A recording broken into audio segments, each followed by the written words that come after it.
This video is about data storage systems. What are the different data storage systems that are available for different variety of applications? So let's see them. So first of all, why do we need to store data?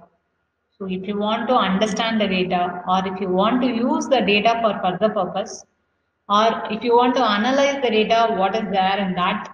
So for that, definitely we are in need of different storage systems. So that is the most important part also.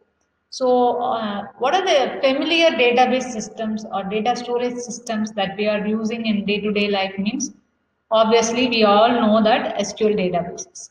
There are different SQL databases, PostgreSQL, MS SQL, MySQL. So this use the relational database management system. So this maintains the data in the form of rows and columns. That is in the form of tabular form. Okay. So these are the most widely used database storage systems normally. So let's see what are the different data storage systems other than this also that are available in the real time. So these are the different data storage systems, flat files, traditional databases like SQL and everything, and emergent NoSQL paradigm. So this is the most important database approaches because nowadays the data is growing very big. It is not a small data. So to handle the large data sets, so we have to find some other paradigm or approach for handling that in an efficient manner. So for that, NoSQL paradigm is used. So these are the different approaches. Let's see each one in detail. So first thing is flat file system.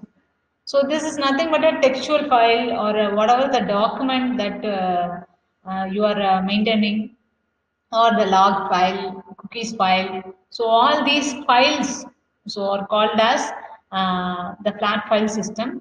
So if you are maintaining the data in the form of files, or if you are storing the data in the form of files, so that is nothing but a flat file system. Okay. And next part is database systems. So this is nothing but a traditional database system, that is a relational database management system, or you can call SQL databases. So it maintains the data in the form of tables, in the form of rows and columns. So these are the traditional database systems that we are most widely used in day-to-day life. And the next one we have seen that NoSQL paradigm, right? That is the last thing. So that helps to integrate data sources from different locations. So that is the benefit of NoSQL paradigm. So that support distributed platform, which means that collects the data from different sources from different locations. So that is the distributed platform. For that, what we are using means NoSQL. NoSQL approach is used for data storage. For example, Hadoop. So Hadoop, you all know that it is a cloud database storage system. It supports cloud data storage systems, and MongoDB, Monet, and so many things are there. So all these databases will help you to store the data in a distributed architecture. So that is the advantage. So this NoSQL systems, it is using a paradigm called MapReduce. So what approach is used here means MapReduce. So mapping means it is applying the function to all the elements. Okay. For example, one-to-one mapping, one-to-many mapping, many-to-one, many-to-many. So these kind of things. So you are mapping from one element to the another element with the help of some function. So that is called mapping. Reducing means you are combining an elements into a single set. So instead of handling a single element, you can combine one or more elements and form a single set. So that is called reducing. So whichever the elements are similar, you can combine that and reduce it as a single set. So this kind of mapping and reducing MapReduce framework is used in NoSQL system. That is in distributed platforms like cloud and so many things, big data concept. So here there are so many things that are followed in NoSQL systems. So key store systems. So here how the data are maintained means it is in the form of hash table.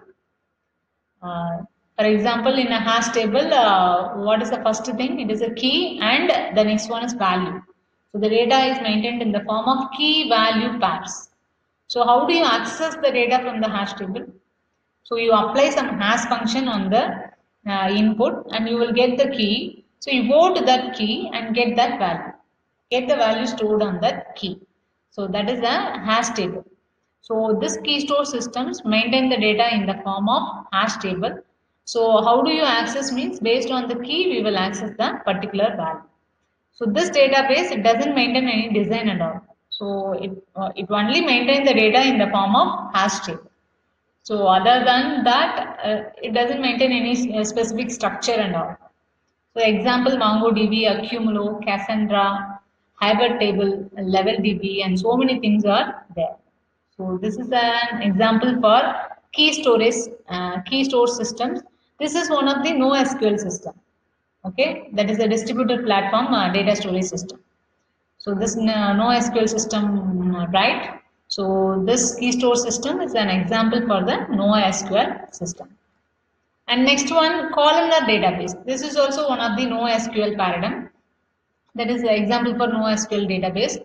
So here how the data are maintained means, so in key store system, the data is maintained in the form of hash table. But here, how the data is maintained means, the record, each record is separated into multiple columns with a same index. So it will split a single record into multiple column files. Okay, so that is columnar database. So later you will see the example, you will come to understand what exactly it is. A single record is divided into multiple columns. So that is columnar databases. So example MongoDB, Sensage, Paracle, so many things are available. So this is also another example for NoSQL database.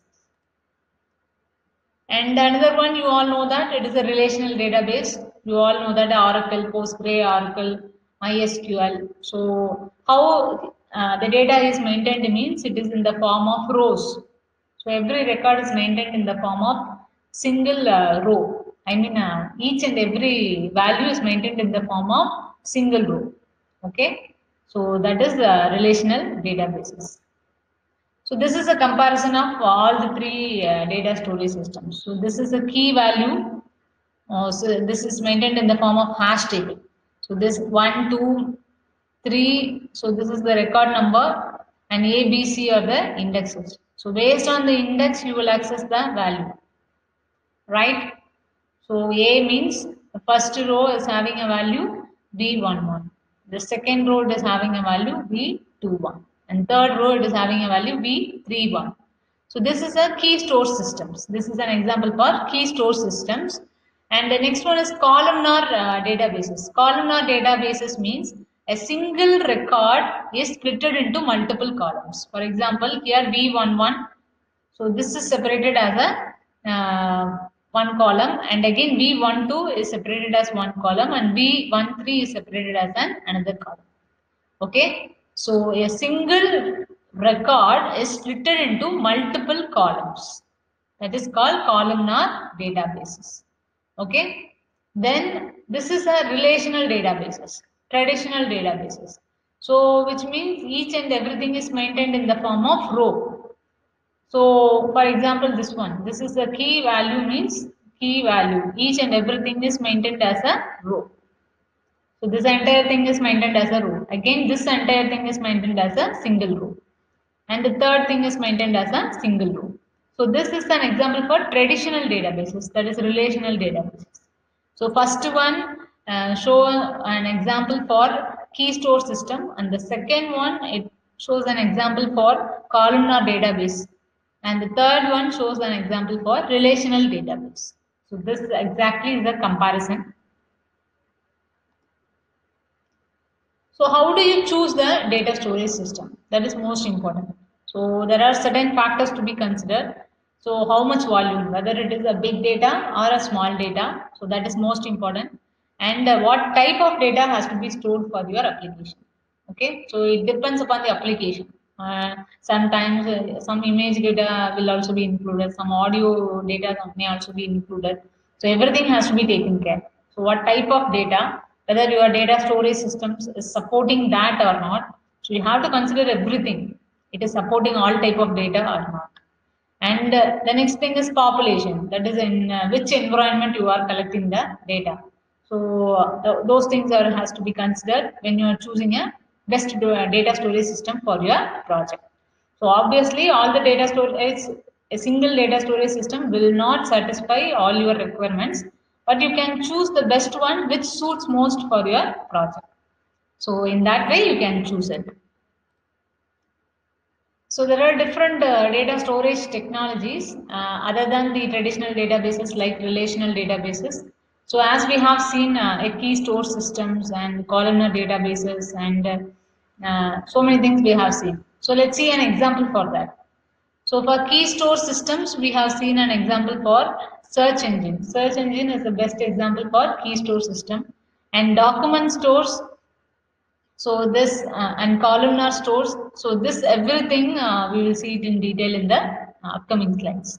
So first we'll see search engine. So this search engine, you all know that if you give some text, based on that text, it will fetch you millions of documents, right? So this supports the text-based queries.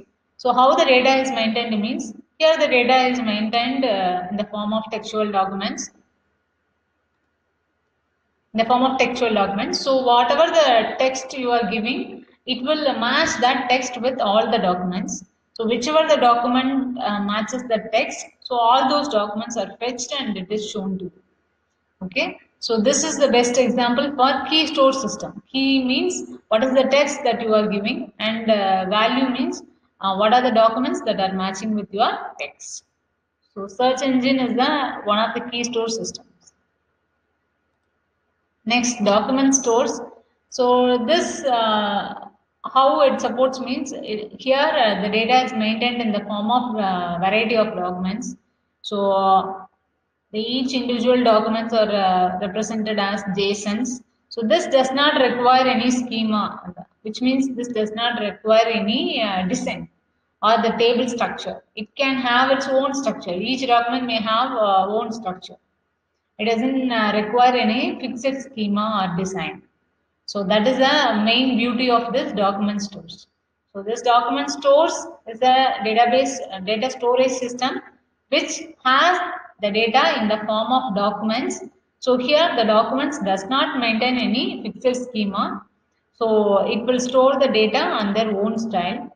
So here how it is maintaining means JSONs. It is maintained in the form of JSON identifier. So that is the data document stores. Next one is columnar stores. So here each record is split into multiple columns. So it works on a single column. So for example, if what you can see that the number of people having highest salary. If you want to find that, what you will do? You will work on the column salary. So you just use the column salary column and you use the aggregate function min of salary. So it will fetch you the minimum salary and max of salary. It will fetch you the max of salary. So these type of operations that are performed on a column. So that is called columnar stores. So that kind of queries can be supported. Mainly aggregation based queries can be supported like sum, average, min, max, count. So these kind of things are supporting in the columnar storage systems. Okay. So these are the different things that we have seen. So for example, search engine, we have seen the example as Elasticsearch. So this is one of the best example for search engine. And document store, this kind of storage systems, we can see an example as MongoDB. So this is the best example for document store. And columnar store, which works on the columns. Okay. So this document store, which works on the documents, search engine which works on the text. Then document works on the different types of documents, and columnar store which works on the columns, specific columns. So here Amazon Redshift, this is the best example for columnar store. So Elasticsearch, so this is the type of search engine. So whatever the text you are given it, so it will fetch you the relevant documents. So it will support all kind of search engine tasks. Whatever the search engine is doing, it will do the same. So that is an Elasticsearch. And next one, MongoDB. So this is one of the document store type of application. So this will help you in fetching different kind of documents based on your query. So whichever the document you wanted, so based on that, it will fetch you different types of documents. And you can also store the data in different form of documents. So there is no fixed structure. You can use your own design. And next columnar store, there is Amazon Redshift. So this will work on a particular column. So mostly aggregation operations. If you work on columns means mostly aggregation operations are used. And this will be very, very helpful for data analytics purpose. So if you want to analyze the data, for example, if you want to find out the mean, median, standard deviation, variance. So all these are aggregate operations. So you are performing on a single column. So this is the best example for columnar store, and which will be very, very helpful for data analytics. That is mainly data science applications. So you all know that Amazon, Facebook, and what India Mart. So everything based on the reviews. So they have improved their business. So that is the power of data analytics and the data science. So in this video, I just summarize what are the things we have seen. So we have seen data storage system, and what are the different types of data storage systems that are available. First one is flat files, that is your normal textual documents. And the second one is traditional databases, that is your relational databases maintained in the form of tabular structure. And the third one is NoSQL databases, which is supporting the big data. Uh, so in this NoSQL, we are following a MapReduce framework. So after that, we have seen different types of NoSQL databases. That is key store systems, document stores, column stores. After that, we have seen the example for key store system. That is search engine like Elasticsearch, and document store MongoDB. We have seen it, and columnar store. We have seen the Amazon Redshift. So we have seen these examples for different data storage systems. So you have to choose the data storage systems which is best suited for your project. So that is the objective of this video. So if you have any queries related to this video, you send email to this, this email ID.